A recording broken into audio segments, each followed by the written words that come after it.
Une marine dans un pays sans mer, un paradoxe devenu réalité. Bis, à 20 kilomètres de Ouagadougou, des navires burkinabés sillonnent des eaux intérieures qu'aucune carte n'avait prévues, hissés sous un pavillon né d'une idée jugée absurde. Comment un État enclavé, mené par Ibrahim Traoré, a-t-il renversé des siècles de géographie et d'impossibilité pour affirmer sa souveraineté navale? Ce que vous allez découvrir dépasse le récit d'une prouesse technique. C'est l'histoire d'un pays enfermé dans ses frontières qui, sous l'impulsion d'Ibrahim Traoré, a décidé que la géographie ne serait plus une fatalité. Le Burkina Faso n'a pas seulement construit une marine, il a bâti un symbole continental de rupture, d'ingéniosité et d'autodétermination. Derrière chaque navire, chaque canal creusé, chaque base opérationnelle, se cache une ambition. Prouver qu'une nation peut redessiner ses limites sans demander la permission. Mais cette audace a un prix, car remettre en cause l'ordre hérité, c'est défier les équilibres politiques et économiques d'un continent encore marqué par la dépendance. La question n'est plus de savoir si ce projet est réel, mais jusqu'où il peut aller avant de heurter les anciennes puissances. Et si la réussite burkinabé n'était pas une exception, mais le signal d'un basculement global. Tout commence par une révélation discrète, presque clandestine.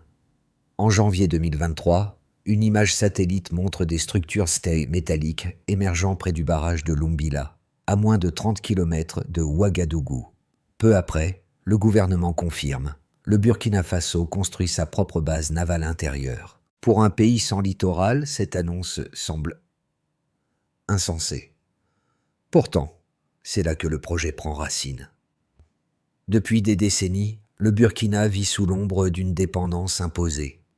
Aide conditionnelle, coopération inégale, accords militaires dictés depuis Paris ou Washington. L'absence d'accès à la mer symbolise une double impuissance, géographique et politique. Ibrahim Traoré, lui, choisit d'en faire un levier. Dès sa prise de pouvoir, il formule une idée provocatrice. Si l'océan nous est interdit, faisons-le venir jusqu'à nous. Ce n'est ni une métaphore, ni une bravade, mais un plan d'ingénierie et de souveraineté. En s'appuyant sur des partenariats africains et chinois, il lance un programme que beaucoup jugent irréalisable. Aménager un couloir fluvial stratégique reliant les bassins du Nakambé et du Niger au port de Cotonou, via un système de canaux, routes militaires et plateformes logistiques. Ainsi naît le projet transaélien, fruit d'un pragmatisme radical, contourner les contraintes en les redéfinissant. En quelques mois, les premiers modules navals burkinabés sont assemblés localement et les entraînements débutent. Les chancelleries occidentales, d'abord incrédules, oscillent ensuite entre inquiétude et curiosité. Était-ce un simple symbole ou la genèse d'un modèle africain d'autonomie? Pour le peuple burkinabé, c'est surtout une promesse, celle de ne plus jamais dépendre d'autrui pour défendre ses intérêts. Et derrière cette promesse, un avertissement discret aux puissances établies. La souveraineté n'attend plus qu'on la concède. Elle se construit. Au cœur de cette transformation, un nom revient sans cesse. Ibrahim Traoré. Son approche contraste avec celle de nombreux dirigeants africains avant lui. Formé à la stratégie militaire et fasciné par les modèles de résilience populaire, il a replacé la souveraineté au centre du discours national. Ce n'est plus une idée abstraite, mais un chantier collectif. Lors d'un discours à Koudougou, il résume sa vision en une phrase devenue emblématique. « Nous n'avons pas besoin d'un océan pour naviguer, seulement d'un cap. » Gaston Chepebour-Smith. Sous sa direction, les premiers officiers de la marine burkinabé sont envoyés en formation conjointe avec des ingénieurs chinois. Parmi eux, Mariam Traoré, première femme officier navale du pays, symbolise cette transformation. Fille de cultivateur, devenue ingénieure en propulsion maritime, elle incarne le passage d'une génération spectatrice à une génération actrice. Autour d'elle, des équipes mixtes de techniciens, de soldats et d'artisans locaux transforme les berges asséchées du Nakambe en chantier de souveraineté. Les premiers résultats sont visibles avant même la mise à l'eau. Des navires, routes rénovées, énergie stabilisée, nouvelles filières de formation. Les sceptiques y voient un coup médiatique. Les Burkinabés, eux, y reconnaissent une direction. Car au-delà de la technique, l'effet le plus profond est psychologique. Pour la première fois depuis des décennies, un projet national donne à la jeunesse un sentiment de maîtrise sur son destin. Et c'est là, dans ce changement invisible mais massif, que se joue le véritable tournant. Tout s'accélère à partir du printemps 2023. Une mobilisation sans précédent commence avec la création du Comité transaélien pour la défense et la navigation intérieure. Ce groupe réunit ingénieurs burkinabés, experts africains et conseillers techniques venus de Chine et du Bénin. Leur mission, rendre praticables les axes fluviaux saisonniers et établir des bases logistiques militaires. En moins de 6 mois, près de 50 km de routes sont élargies, des pontons installés et 3 stations de ravitaillement construites dans les zones de Lumbila, Kupela et Zignaré. Chaque chantier devient une école. Les ouvriers apprennent la maintenance, la soudure, la navigation de base. En juin 2023, un pas décisif est franchi. Le Burkina Faso, le Mali, le Niger et le Bénin signent officiellement l'accord transaélien, créant un couloir maritime continental sous juridiction africaine. Les observateurs européens jugent le texte juridiquement curieux, mais l'Union africaine le valide au titre de la défense collective régionale. Puis vient l'étape symbolique, le lancement du premier patrouilleur de type 022, assemblé à partir de modules importés, adaptés localement. Les images diffusées montrent des marins saluant le drapeau burkinabé, hissé sur une coque encore brillante, une scène inimaginable 1 an plus tôt. La population exulte. Dans les rues de Ouagadougou, des milliers de personnes brandissent des pancartes où l'on peut lire « Impossible n'est pas burkinabé ». Mais la réaction extérieure est immédiate. Des notes diplomatiques affluent de Paris et de Washington, évoquant des risques d'instabilité régionale. Des offres de coopération alternative et surgissent assorties de conditions implicites. Ibrahim Traoré, lui, reste inébranlable. Nous ne refusons pas le dialogue, mais nous refusons la tutelle. L'été 2023 voit la consolidation. Formation accélérée de 400 marins, ouverture du centre des opérations navales Thomas Sankara et signature de 18 contrats publics pour les infrastructures de soutien. Puis viennent les turbulences. À l'automne, une cyberattaque vise le réseau logistique du projet, suivie de campagnes médiatiques étrangères insinuant une ingérence chinoise. Pourtant, la transparence du financement, 800 millions de dollars levés auprès de fonds africains et de prêts sans conditions politiques, est confirmée par des audits indépendants. La tension monte encore quand des drones de surveillance non identifiés sont repérés le long du couloir. Traoré convoque le Conseil de sécurité régional, réaffirmant que le corridor transaélien relève de la souveraineté africaine, non d'une faveur internationale. En décembre, la marine burkinabé effectue sa première patrouille complète. La boucle est bouclée. D'un rêve moqué, le pays a fait une réalité tangible. Et dans cette succession d'étapes, mobilisation, alliance, réaction, défense, concrétisation, se joue une leçon universelle. Lorsqu'un État enclavé décide de naviguer, c'est le monde entier qui doit redessiner ses cartes.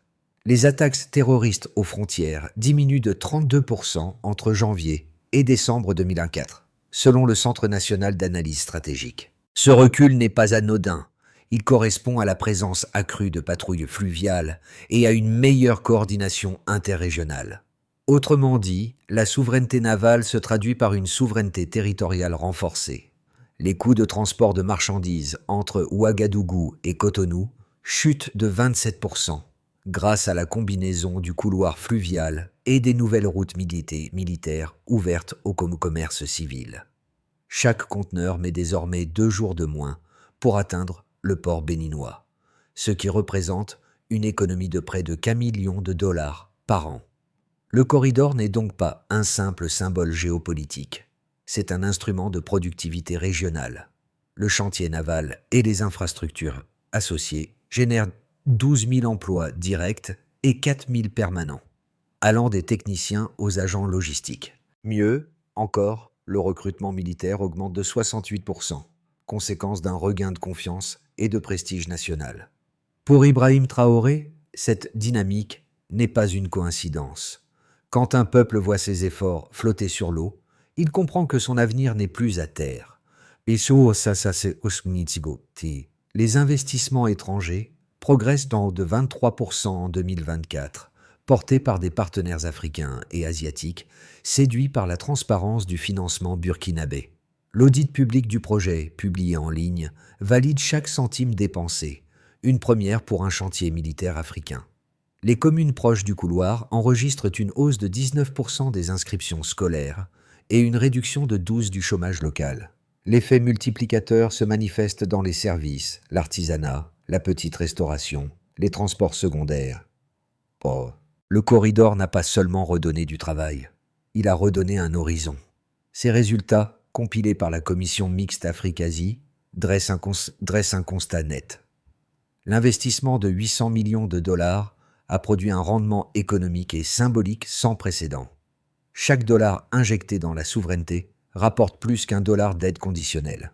Entre 2010 et 2020, le Burkina Faso avait englouti près de 8 milliards de dollars dans des contrats d'assistance étrangère aux bénéfices contestés. Aujourd'hui, pour 10 fois moins, il a acquis la maîtrise de ses eaux, de ses routes et de son récit. Les sceptiques parleront de succès isolé. Pourtant, les indicateurs prouvent le contraire. Il s'agit d'un modèle reproductible. Car si la mer n'est plus un privilège géographique, alors la souveraineté n'est plus un héritage. Elle devient un savoir-faire. Pour juger honnêtement cette révolution navale, il faut écouter ses détracteurs autant que ses partisans. Certains affirment que ce modèle serait une illusion d'autonomie. Sans littoral, disent-ils, toute marine dépend forcément des ports étrangers. En cas de crise diplomatique avec le Bénin ou le Togo, le corridor transaélien s'effondrerait. L'investissement colossal deviendrait un piège logistique et politique. D'autres soupçonnent la Chine de tirer les véritables ficelles. Derrière les presques sans condition, certains voient une stratégie d'influence subtile, un moyen d'étendre son empreinte technologique sur l'Afrique de l'Ouest. Selon eux, ce partenariat ne fait que déplacer la dépendance d'un hémisphère à l'autre. Ces critiques méritent d'être entendues, car elles rappellent les fragilités d'un projet inédit. Mais les faits apportent nuance. Les clauses du financement chinois ont été publiées sur un portail public, une première dans la région. Aucun transfert d'actifs, aucune concession de base navale, aucun privilège exclusif n'y figure. En revanche, 72% des contrats ont été attribués à des entreprises locales et 80% de la main-d'œuvre formée reste burkinabé. Quant à la dépendance logistique, l'accord transaélien repose sur un principe juridique inédit. L'accès maritime souverain garanti, reconnu par l'Union africaine comme extension territoriale fonctionnelle. Cela signifie qu'en cas de crise bilatérale, l'exploitation du couloir reste protégée par la charte continentale, au même titre qu'un espace aérien partagé. Reste l'argument géopolitique. Ce projet isolerait le Burkina des puissances occidentales. Or, le contraire se produit. En redéfinissant la coopération sur la base du respect mutuel, Ouagadougou attire désormais des discussions nouvelles, plus équilibrées. Le pays n'a pas tourné le dos à l'Occident. Il a cessé de lui tendre la main en premier. Ibrahim Traoré le répète, « Nous ne cherchons pas à rompre les liens, mais à choisir quand les nouer. » Pampéris, ce n'est donc pas un acte de rupture, mais un acte de maturité politique. Et c'est précisément ce qui rend cette expérience si déstabilisante pour l'ordre ancien. L'impossible n'est qu'une direction qu'on n'a pas mise, c'est encore prise. Ces mots, prononcés par Ibrahim Traoré lors de l'inauguration du centre naval Thomas Sankara, résument la bascule. Car à ce moment précis, le projet cesse d'être militaire pour devenir civilisationnel. Les images diffusées ce jour-là, des marins en uniforme saluant sur une base flambant neuve au cœur du Sahel, bouleversent la perception mondiale du Burkina Faso. Les réseaux sociaux africains s'enflamment, hashtags, vidéos, hymnes improvisés. Le symbole dépasse la technique. Mais cette révélation tient en une idée simple. La souveraineté n'est plus un discours. Elle se voit. Un pays que l'on disait condamné à dépendre des routes et des ports étrangers se dote d'un espace naval autonome et par là d'une nouvelle narration identitaire. Pour la première fois depuis son indépendance, le Burkina Faso ne répond plus à une carte héritée. Il en dessine une.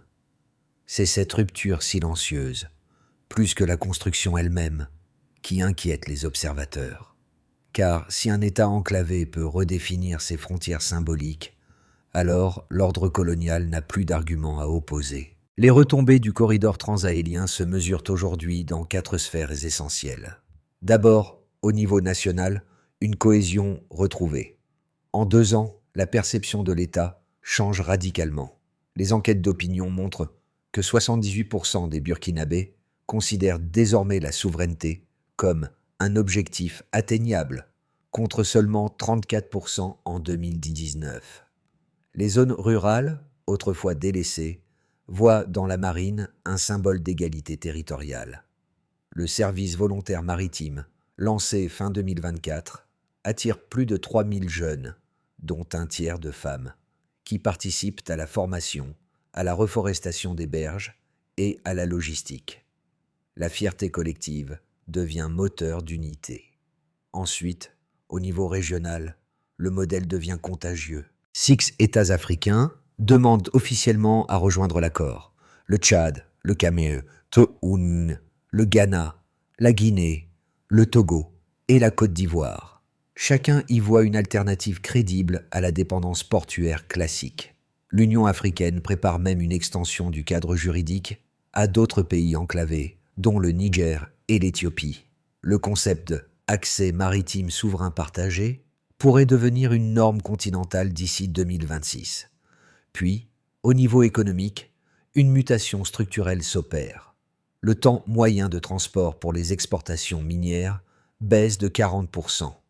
Les produits agro-industriels, notamment le coton et le sésame, atteignent plus rapidement les marchés internationaux. En parallèle, de petites entreprises locales, maintenance, restauration, énergie solaire, prospèrent autour des bases navales. L'économie informelle trouve une formalisation progressive, encadrée par des contrats transparents et des audits publics. Même les collectivités locales perçoivent des revenus nouveaux grâce aux taxes d'exploitation du corridor. Enfin, au niveau culturel, une renaissance symbolique prend forme. Les écoles organisent des visites pédagogiques sur les sites navals. Les musiciens burkinabés composent des chants de fierté intitulés « Notre mer intérieure ». Le cinéma national prépare un documentaire sur la naissance du projet, coproduit par la chaîne publique et un studio sud-africain. Dans les villages proches des chantiers, les peintures murales représentent désormais des navires et des ingénieurs burkinabés. Ce changement d'imaginaire est peut-être la plus grande victoire du projet. Il transforme la perception de ce qu'un peuple africain peut accomplir sans tutelle. Mais ces succès s'accompagnent d'une responsabilité accrue. Ibrahim Traoré le sait.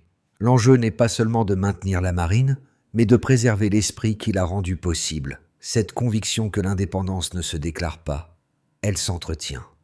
Et c'est précisément ce que le Burkina Faso incarne aujourd'hui. Une souveraineté vivante, vigilante, en mouvement. L'avenir du projet transahélien se joue désormais sur 3 trajectoires possibles. La première, la plus réaliste, est celle de la consolidation. Le Burkina Faso maintient le financement africain et chinois, poursuit la formation technique et élargit progressivement la zone logistique. La flotte atteindrait 10 unités opérationnelles d'ici la fin 2025. Dans ce scénario, la marine devient un pilier de dissuasion et un vecteur de développement local. La priorité reste la stabilité, protéger les acquis, éviter les provocations extérieures et ancrer le corridor dans le droit international. Une autre trajectoire, plus ambitieuse, imagine une accélération. Si le Ghana, le Tchad et la Côte d'Ivoire ratifient l'accord d'ici 12 mois, l'intégration régionale créerait une ceinture souveraine de 8 pays, avec une logistique mutualisée et une flotte coopérative. Le Burkina, fort de son expérience, deviendrait le centre de formation navale du Sahel. Les revenus commerciaux pourraient doubler, les investissements tripler, et l'Afrique de l'Ouest poserait enfin les bases d'une sécurité continentale indépendante. Dans cette hypothèse, Ibrahim Traoré se positionnerait comme l'un des architectes d'une nouvelle Union africaine, capable d'équilibrer ses relations entre l'Est et l'Ouest. Mais une trajectoire plus sombre reste possible, celle de la résistance. Les pressions extérieures se renforcent. Sanctions voilées, gel d'aide, campagne médiatique. Le corridor devient un champ d'affrontement diplomatique. L'économie intérieure subit des tensions de trésorerie, les partenaires hésitent, les retards s'accumulent. Mais même dans ce cas, le projet aurait déjà bouleversé la perception du possible. La marine existerait, symbole résilient d'un rêve matérialisé. Traoré le résumerait sans détour.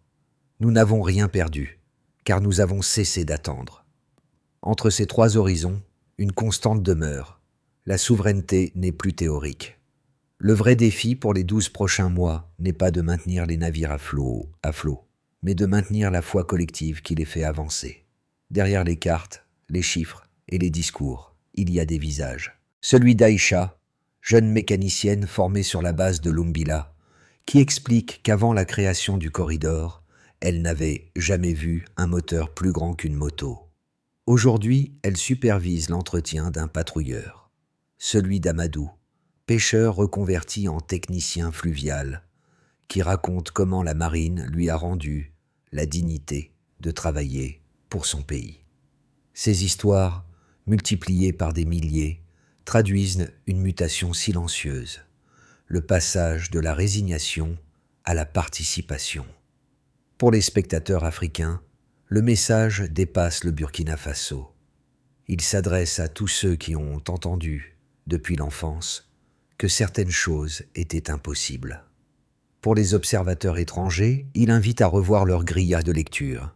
La souveraineté africaine n'est plus une revendication, c'est une pratique quotidienne, organisée, mesurable, et pour chacun. D'entre nous, cette aventure résonne comme une question intime.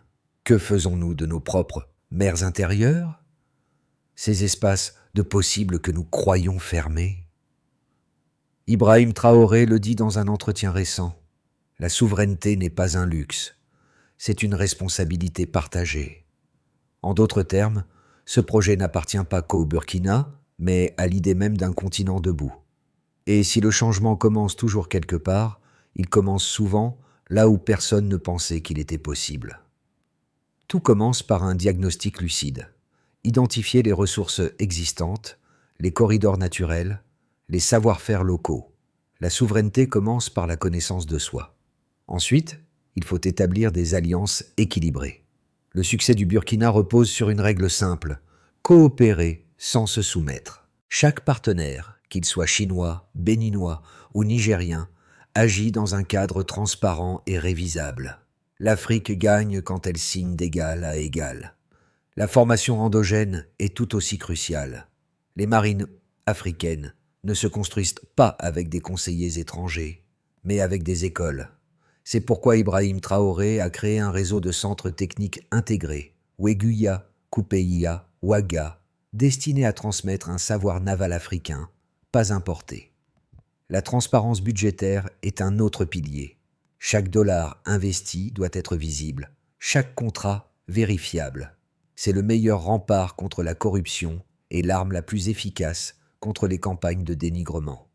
Enfin, il faut une vision longue.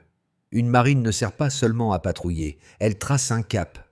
Investir dans les infrastructures, c'est investir dans la mémoire et la dignité collective.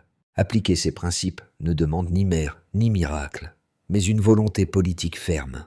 Et si d'autres pays du Sahel les adoptent, le syndrome de l'enclavement cessera d'exister. Parce qu'en fin de compte, la souveraineté n'est pas une ressource, c'est une discipline. Lorsque le premier navire burkinabé glisse sur les quais au calme de l'Umbilla, la foule reste silencieuse quelques secondes, comme pour s'assurer que ce qu'elle voit est bien réel. Parmi eux, Mariam Traoré, l'ingénieur naval devenu symbole d'une génération, observe son œuvre se détacher du quai. Elle se souvient des paroles d'Ibrahim Traoré.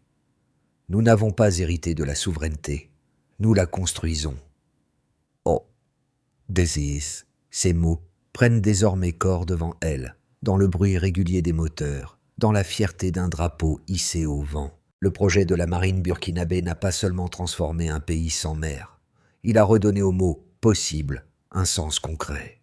Chaque pas posé sur cette route, chaque boulon vissé, chaque canal creusé, chaque main tendue, raconte la même histoire, celle d'un peuple qui a décidé de ne plus attendre qu'on lui accorde le droit d'exister. Ce n'est plus un rêve, c'est un précédent. Et comme les vagues qui s'étendent d'un point unique, cette décision continue de se propager au-delà des frontières. Car au fond, toute mer commence par une goutte de courage. L'histoire du Burkina Faso nous rappelle que la géographie n'est qu'un prétexte. La vraie frontière est mentale.